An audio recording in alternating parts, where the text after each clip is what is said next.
जय महाकाल दोस्तों, कैसे हैं आप लोग। आशा करता हूँ भले चंगे होंगे, मुझे में होंगे।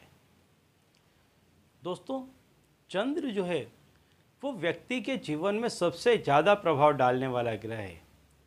किसी भी व्यक्ति के जीवन में यदि चंद्र दूषित है, नीच का है, या ऐसे किसी ग्रह के साथ में बैठा है जहाँ बैठ करके वो नीच के योग बना रहा है, तो ऐसे व्यक्ति का मन काफ़ी ऊपर नीचे होता रहता है और ऐसे व्यक्ति के मन के विचार काफ़ी निम्न कक्षा के होते हैं और ऐसे व्यक्ति काफ़ी आपराधिक मामलों में इनका योगदान होता है। ये षड्यंत्र में ऐसे पाए जाते हैं क्योंकि व्यक्ति जो कुछ भी करता है वो अपने मन के आधार पर करता है।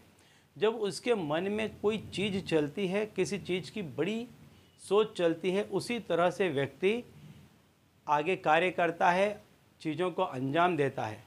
तो कहने का तात्पर्य है कि आपका जो मन है वो काफ़ी मजबूत होना चाहिए और आपका मन तब मजबूत होगा जब आपका चंद्रमा प्रसन्न होगा। क्योंकि आपने सुना होगा, काफ़ी लोग यह बात कहते हैं कि इस काम में मन नहीं लगता है, मेरा यहाँ पर मन नहीं लगता है। तो ये जो मन है ये यदि आपका दृढ़ हो जाता है और ये यदि किसी काम में लग जाता है तो उस व्यक्ति के सफल होने के चांसेस काफ़ी हद तक बढ़ जाते हैं। तो दोस्तों, आज मैं आपको जो उपाय बताने वाला हूँ उस उपाय से आपका जो मन है वो काफ़ी हद तक मजबूत हो जाएगा।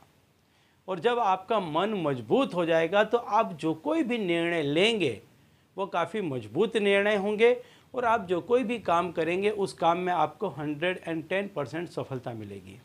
तो दोस्तों, यदि आप हमारे चैनल में नए हैं तो मैं आपको बता दूं कि हम इस चैनल के माध्यम से हमारे प्राचीनतम ग्रंथों में छुपे हुए कई ऐसे गूढ़ रहस्य हैं जिसके बारे में जानकारी प्रदान करते हैं। तंत्र मंत्र टोने टोटके के बारे में जानकारी प्रदान करते हैं। अंक शास्त्र, ज्योतिष शास्त्र, व्रत, त्यौहार, पूजा विधि इत्यादि के बारे में भी समय समय पर जानकारी प्रदान करते रहते हैं। तो यदि आप भी इसी तरह की जानकारी में रुचि रखते हैं तो अभी हमारे चैनल को सब्सक्राइब कर लीजिए, क्योंकि आगे भी हम इसी चैनल के माध्यम से इसी तरह की जानकारी आपको देते रहेंगे। तो दोस्तों, आज मैं आपको बहुत ही बढ़िया जानकारी देने वाला हूं कि इस जानकारी को यदि आपने प्रॉपरली समझ लिया और इसको यदि आपने प्रॉपरली इसके ऊपर वर्क किया तो समझ लीजिए आपके सारे ही काम बहुत ही अच्छे तरीके से बनने लग जाएंगे। कुदरत ने व्यक्ति को कई तरह के ऐसे उपाय, ऐसे तंत्र मंत्र टोने टोटके बताए हैं कि जिससे व्यक्ति अपने उस समय के भाग्य को बदल सकता है। कई टोने टोटके ऐसे होते हैं, कई पूजा विधि ऐसी होती हैं कि जिसमें कोई ना कोई तरह का किसी न किसी तरह का खर्च लगता है, किसी में कहीं ना कहीं समय लगता है, किसी न किसी को इन्वॉल्व करना पड़ता है। लेकिन कुदरत ने कई सारी चीज़ें आपके शरीर में इस तरह की दे दी। जी हाँ दोस्तों, व्यक्ति के अंग में इस तरह की चीज़ें दे दी कि यदि व्यक्ति उसको प्रॉपरली यूज़ करता है तो भी वो अपना भाग्य विधाता बन सकता है, अपना भाग्य बदल सकता है। ऐसे ही आपके शरीर में, आपके हथेली में एक जगह है, यह जगह जिसको चंद्र का पर्वत कहते हैं। दोस्तों, जिसकी हथेली में ये उपसा हुआ होगा वह व्यक्ति मन का काफ़ी मजबूत व्यक्ति होगा। उसका मन जल्दी से यहाँ वहाँ हिल नहीं सकता। ऐसे व्यक्ति को कोई बहुत जल्दी से हिला नहीं सकता क्योंकि वो मन का मक्कम इंसान होता है।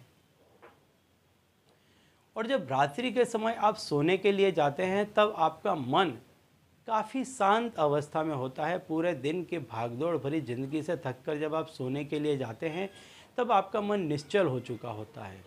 और तब यदि जो मैं उपाय बता रहा हूँ उस उपाय को यदि आप करते हैं तो आप देखेंगे कि आप काफ़ी सफलता प्राप्त करेंगे।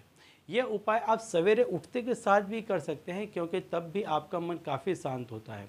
लेकिन क्योंकि रात्रि के समय इस उपाय को आप करके सो जाएंगे तो सोने के बाद इसका जो प्रभाव है वो आपके अर्ध जागृत मन पर पड़ेगा और आपका अर्ध जागृत मन उन सारी चीज़ों को समेटे हुए होता है जो आप चाहते हैं और जो कर नहीं पाते हैं।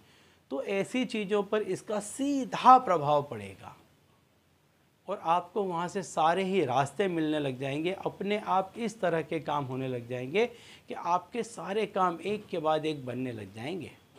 तो आपको करना क्या है, जब आप रात्रि को सोने के लिए जाते हैं उस समय आपको ये जो जगह है, इस जगह को आपको इस तरह से बस ऐसे इसको इस तरह से करते रहें। ऐसा करने से आपका जो चंद्र है वो काफ़ी मजबूत होगा, आपकी जो सोच है वो काफ़ी दृढ़ होगी, और दृढ़ सोच के साथ आप जब भी कोई काम करेंगे उस हर काम में आपको सफलता मिलेगी। तो चलिए दोस्तों, अब इसी उपाय के साथ मुझे दीजिए विदा, और आप लोग देखते रहिए दिव्य प्रकाश और अपने जीवन में लाभान्वित होते रहिए। धन्यवाद।